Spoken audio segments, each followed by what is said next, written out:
ou la spatialité lumineuse. Donc on ne va pas s'encombrer de ça, mais on va simplement dire, regardez, vous, la pratique qui vous est proposée, et en fait j'aurais pu le dire avant, mais maintenant vous avez déjà les stances en main, vous pouvez vous dire, eh bien, peut-être que cette stance, c'est la chose importante que je dois garder de cette soirée. Ou c'est peut-être la guidance qui, en ce moment dans ma vie, est la plus importante pour vivre dans un état d'unité au quotidien. Certaines, et pourquoi je parle du Vijnana Bhairava Tantra ce soir? Parce que c'est là-dedans qu'il y a les pratiques sexuelles.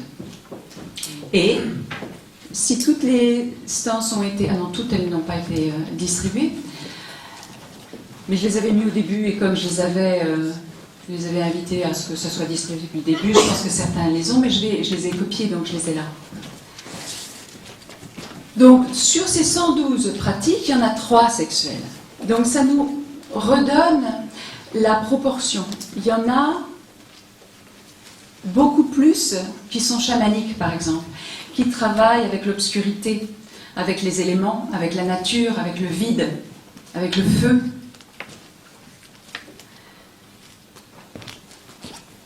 Et donc, quand dans le tantra on propose une focalisation sur la sexualité, c'est peut-être oublier tout le reste. Et du coup, ça va mettre une forme de tension sur la sexualité. Mais en tous les cas, approchons-nous de ce que dit le tantra dans les stances sexuelles. Et vous verrez qu'elle sollicite en fait la rencontre véritable qui est eh bien, la nudité avec soi. Je me souviens parce que il y en a certains qui étaient là, c'est pour ça que je pense à ça. Un jour, je faisais une soirée, et puis il y a un monsieur d'un certain âge qui est arrivé, et il s'est habillé d'un très beau kimono en soie, nu en dessous. Et mes amis sont arrivés en disant « Qu'est-ce qu'il va faire ?» Donc évidemment, je lui ai demandé de se rhabiller, que ce n'était pas de ça dont il s'agissait ici. Mais il a passé une très bonne soirée d'ailleurs, je ne l'ai jamais revu, mais... Et c'est arrivé il n'y a pas très longtemps, avec un homme beaucoup plus jeune, et qui ne comprenait pas que ce que je proposais ne soit pas en paréo. Ça donne la mesure parfois du travestissement, hein, que cette nudité, c'est pas de ça dont on parle, même si l'été, il y a une piscine, et que j'invite à la nudité dans la piscine. Mais c'est autre chose, c'est le cadre s'y présente. Alors, qu'est-ce que disent les stances tantriques? Donc 3 sur 112. Au début de l'union, sois dans le feu des énergies libérées par la jouissance intime, fonds-toi dans l'énergie et continue de brûler sans connaître les cendres à la fin. Ces délices sont en réalité celles du soir. S'enflammer, ça en connaît. C'est le terrain connu, je dirais, du désir duel. Je m'enflamme pour quelque chose, que ce soit par colère, ou pour quelqu'un, ou pour... Je désire avec force et passion quelque chose. Que ce soit sexuel ou non, hein, ils sont à entendre d'une façon bien plus vaste. Fonds-toi dans l'énergie, ça c'est déjà plus délicat. Quand on propose des exercices, des pratiques d'énergie vitale aux personnes, on se rend compte que fondre dans l'énergie, c'est pas forcément simple. Couler dans l'énergie spontanée demande d'avoir rencontré ses émotions les plus denses, afin d'avoir l'humilité, d'autoriser la vulnérabilité, d'amener l'énergie au cœur. Mais quand je dis que l'intensité de l'énergie vitale va solliciter d'amener l'énergie au cœur, tout le monde me fait « Ah oui, on est tous d'accord d'amener l'énergie au cœur. » Mais quand l'énergie arrive au cœur, qu'est-ce qui se passe? Eh bien, on rend compte ce qui nous sépare de l'amour. On rend compte ce que nous avons à pardonner. On rend compte ce que nous avons à lâcher. On rend compte ce à quoi nous nous identifions et ce que nous perpétuons. Et là, souvent, la personnalité résiste et peut éviter subtilement le cœur. Et alors, on trouve parfois certaines personnes qui pratiquent une certaine forme de tantra, bien des clichés énergétiques. Et on peut presque reconnaître avec qui ils travaillent. Ils travaillent au pluriel. C'est-à-dire, ils portent des clichés énergétiques qui sont ce à quoi s'identifie cette forme de pratique.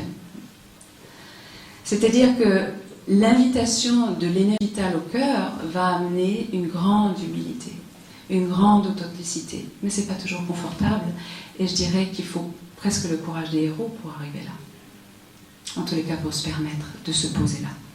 Est-ce que vous me suivez de ce que je veux dire de ça, hein? D'amener cette énergie au cœur et de rencontrer l'humilité. C'est un piège classique donc, sur la voie tantrique.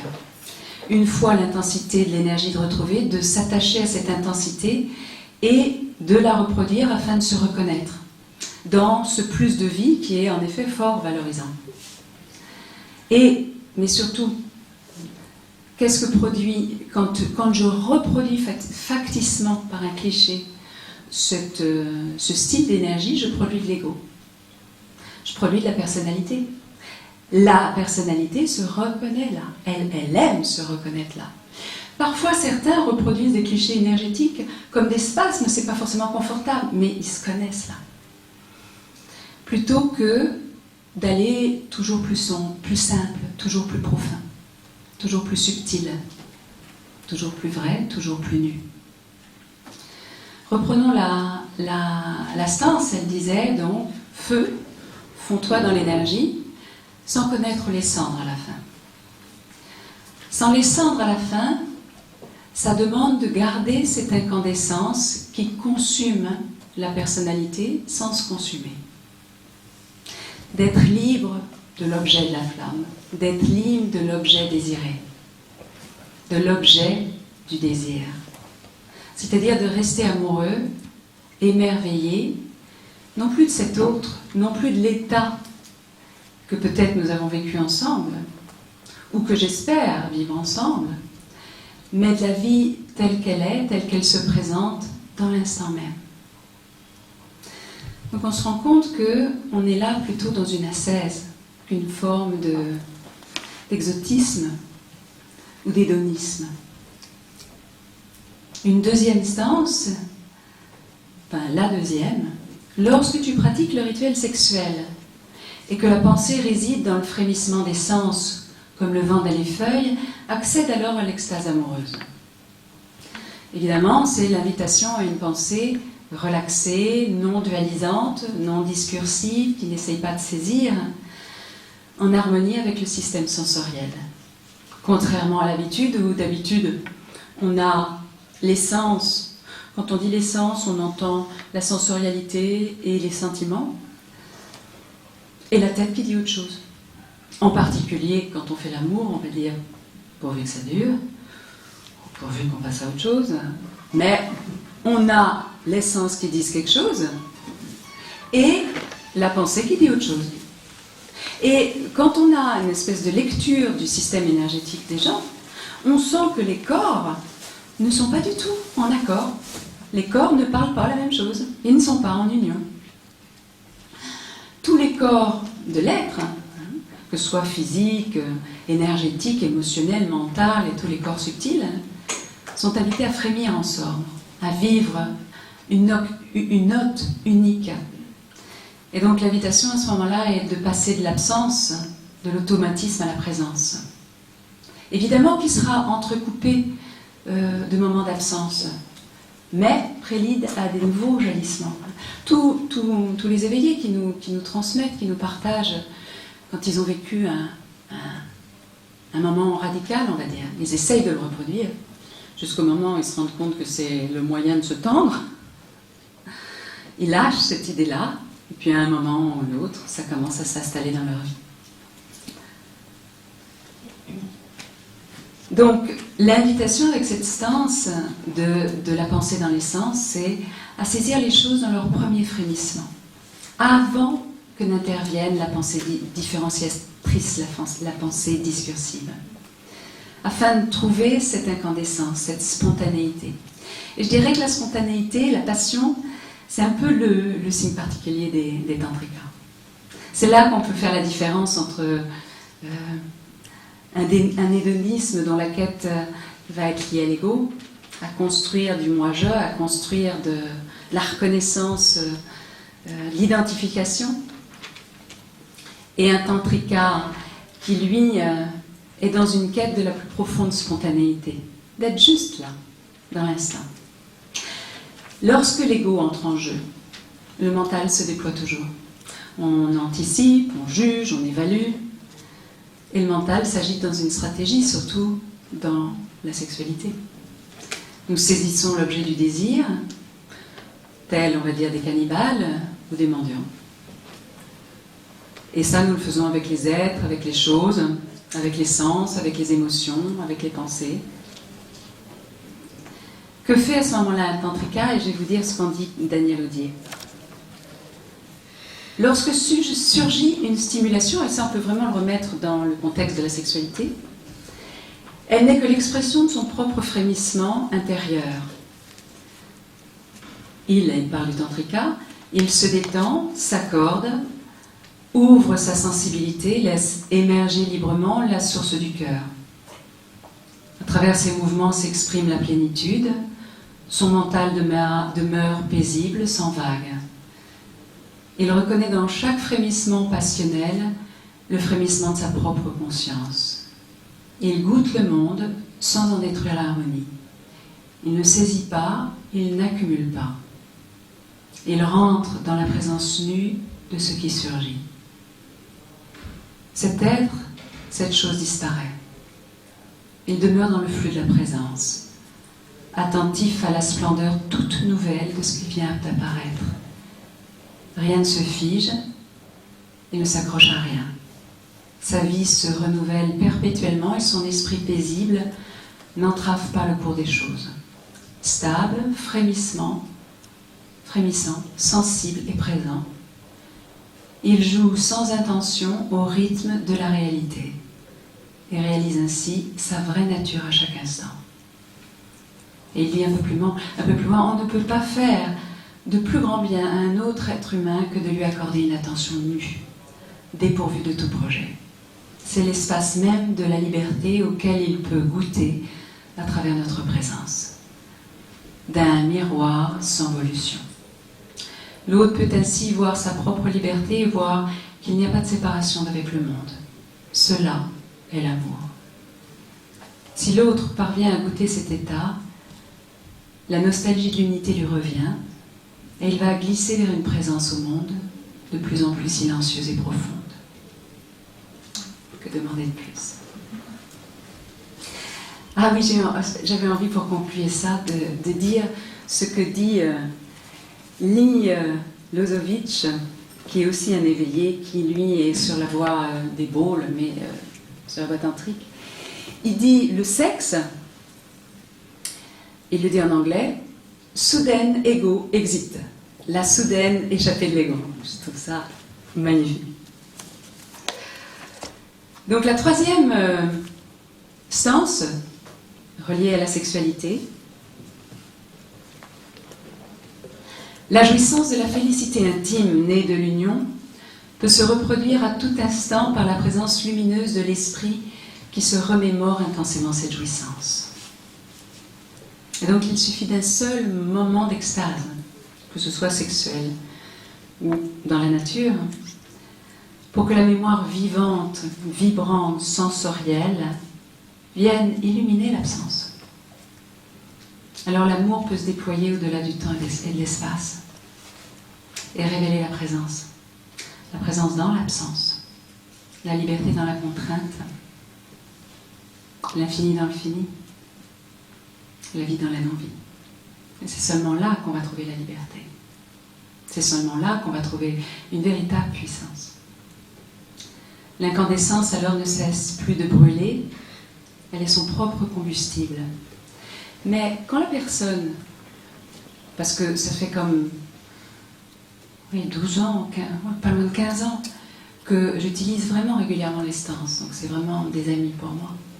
J'ai repéré dans les groupes que la personne qui pioche cette stance, quelque part elle est à deux doigts, et probablement quelqu'un là. Hein? Elle a été distribuée, Patrick? Ah non, c'est moi qui l'ai. Alors c'est moi. Bon, je le prends pour moi.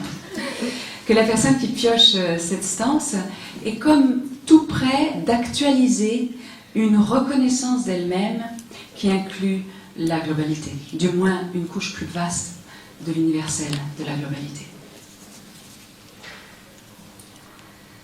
Maintenant, je vais vous lire les stances qui sont reliées au désir. Et donc, certains d'entre vous, vous les avez. Je les ai pas recopiés là, c'est...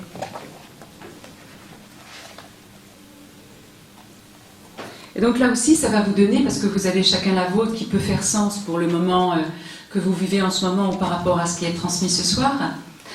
Mais comme ça, tout le monde entendra. Je vérifie simplement ça. À l'instant où ton attention s'éveille par l'intermédiaire des sens, pénètre dans la spatialité de ton propre cœur. Une autre.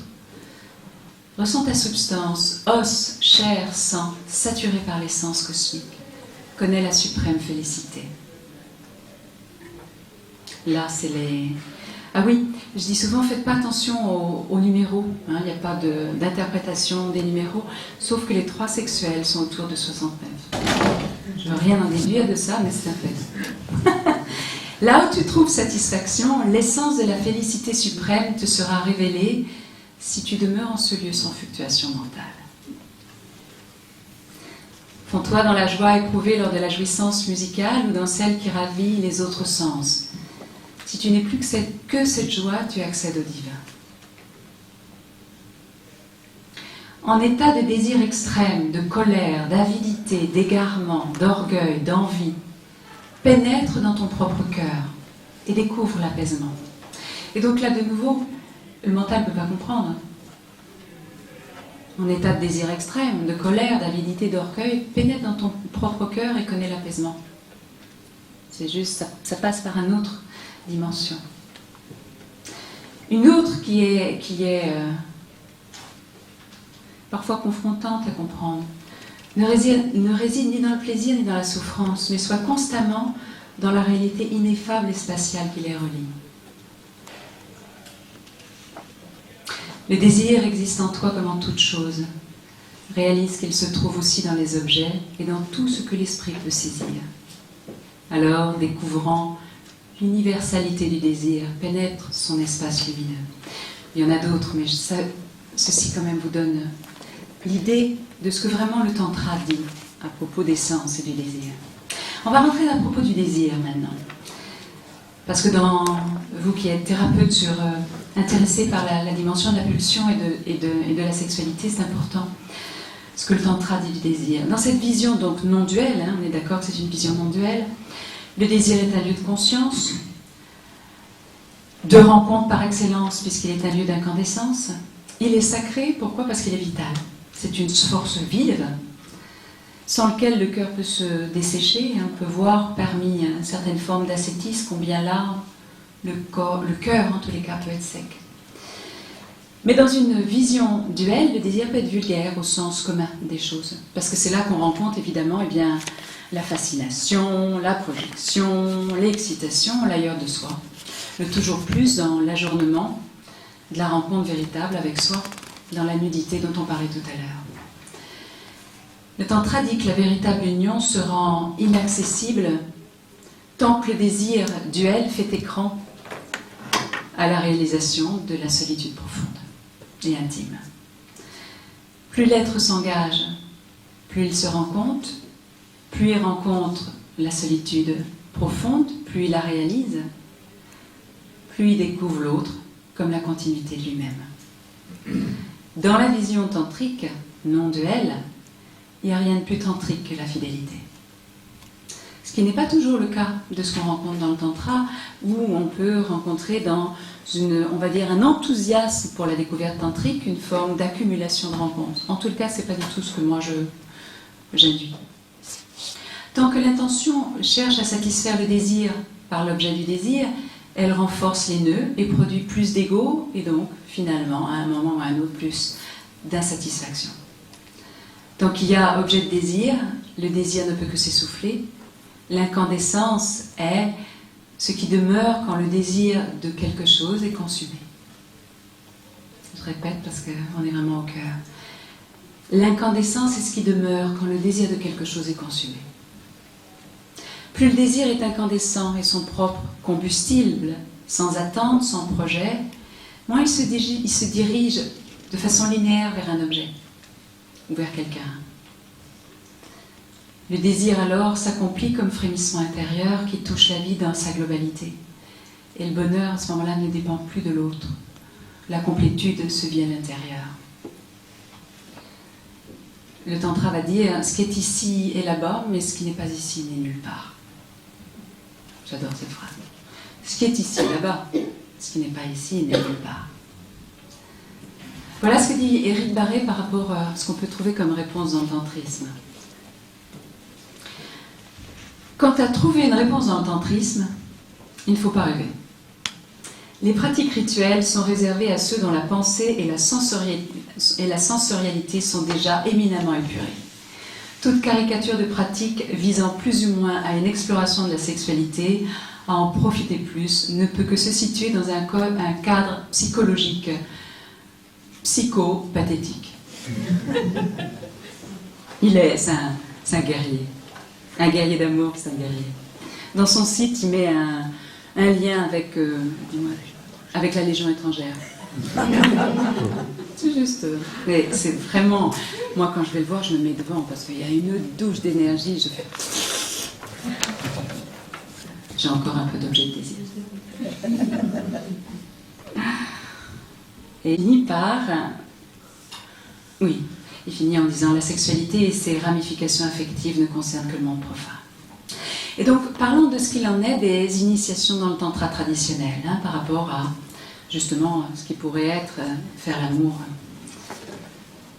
Resituons-le, donc, ce tantra dans cette compréhension masculin-féminin, yin-yang, shiva-shakti, dans cette vision-là, parce que ça va nous faire comprendre. C'est la réalité dans laquelle un disciple, lorsqu'il est prêt, peut accéder à une réalité plus vaste de la réalité à travers la transmission du maître. Le disciple est alors tel le féminin qui accueille et le maître tel le masculin qui éveille. Cette initiation peut être vécue dans la conscience du rêve, avec un maître décédé, par le contact des yeux, du toucher, et aussi, quelquefois, par une initiation sexuelle. Et Daniel Audier, dans son bouquin, ce serait un comble si je ne l'ai pas amené celui-là, c'est quand même le nec plus ultra qui nous passionne tous au début, qui est l'initiation d'un occidental à l'amour absolu, qui est tout son cheminement, comment il a cherché son maître, et qu'est-ce que son maître lui a enseigné, et de quelle façon son maître lui a enseigné. Et ça se lit comme un roman. Parce que qu'est-ce qu'elle va lui faire encore? Et après, quand on le relit la deuxième fois, il y a vraiment toute la théorie est là. Il y a un enseignement profond. Et la question se pose, mais est-ce que c'est vrai ou pas? Sans doute oui, mais peu importe, c'est pas là la question. Et donc lui, oui, pourquoi je parle de lui? Parce qu'il a eu une initiation sexuelle avec elle. Alors, cette initiation, il y a initiation, il peut y avoir initiation sexuelle, voilà dans quel cas. Une initiation générale d'ailleurs, mais particulièrement sexuelle, ça nous donne le cadre. Quand le disciple est établi avec stabilité dans l'extase et qu'à tout moment il peut rentrer en samadhi, c'est-à-dire en communion avec l'environnement. Quand le disciple a traversé toute forme d'élan passionné vers le maître et de fantasme de fusion. Quand le disciple a maîtrisé tous les flux, biologiques, émotionnels et mentaux. Ce disciple, on va dire, est un maître pour bon nombre d'entre nous. Cette dernière actualisation, qu'il est prêt à recevoir, à ce moment-là, émergera à un moment ou à un autre. Mais simplement, comme il est dans une relation avec un maître, dans une relation intime avec un maître, eh bien, elle est transmise par le maître, elle est actualisée par le maître. Aujourd'hui, je ne vais pas nier qu'il peut y avoir des relations, je dirais, entre deux êtres, des relations sexuelles guérissantes. Mais tant qu'il y a enseignant-enseigné, tant qu'il y a thérapeute et client, on va dire, il y a séparation et projection. Il ne peut pas y avoir initiation. Il y a juste transgression. Il y a abus de la position d'enseignant ou de thérapeute. Et pas depuis un jugement moral, c'est pas du tout la dimension tantrique. Il n'y a pas, comme on disait au début, de jugement moraux. La loi pourrait en avoir, mais c'est pas là sur lequel le tantra se base. Il dit simplement, lorsqu'il y a un manque, il n'y a pas d'initiation. L'initiation, c'est pas un manque, c'est une actualisation de ce qui est déjà là. Et donc, le passage à l'acte avec un élève ou un disciple sur la voie de la complétude, c'est le plus grave des arrêts. C'est seulement lorsqu'il n'y a plus ni tabou, ni puritanisme, ni soif de pouvoir, ni prétention à être un maître, ni limite, qu'il n'y a plus de passage à l'acte. Tout à ce moment-là n'est qu'harmonie, grâce, spontanéité. Et c'est seulement deux êtres fusionnés en eux-mêmes, complets en eux-mêmes, qui peuvent se rencontrer dans cette dimension, vivre l'ouverture du cœur et l'éveil évidemment de la Kundalini, dans une fulgurance. Seulement là, il y a communion et transmission. Alors, évidemment, c'est une chose qui se pose dans les stages de Tantra, et donc nous, on a choisi d'avoir une lettre d'éthique extrêmement serrée, et où il y a différents, déjà pour ne pas attirer des gens qui tiennent sur leurs pieds, donc on leur fait très peur au départ. Et puis on dit clairement, Patrick, mon compagnon, est devant moi là. Voilà, c'est juste un passage qui peut peut-être vous intéresser, ce qu'on dit dans la lettre d'éthique. Diane Bellego parce que c'est Diane qu'enseigne, Patrick en racine. Diane Bellego et son compagnon Patrick Ferrer s'engagent à ne pas avoir de relations romantiques, amoureuses ou sexuelles avec les participants pendant toute la durée du cycle et de l'année suivante. Je me suis posé la question, on ne peut pas dire, parce que qu'est-ce que j'en sais dans 10 ans? Mais en tous les cas, on a posé ça comme ça. Il n'y a pas de relation sexuelle pendant les structures du groupe.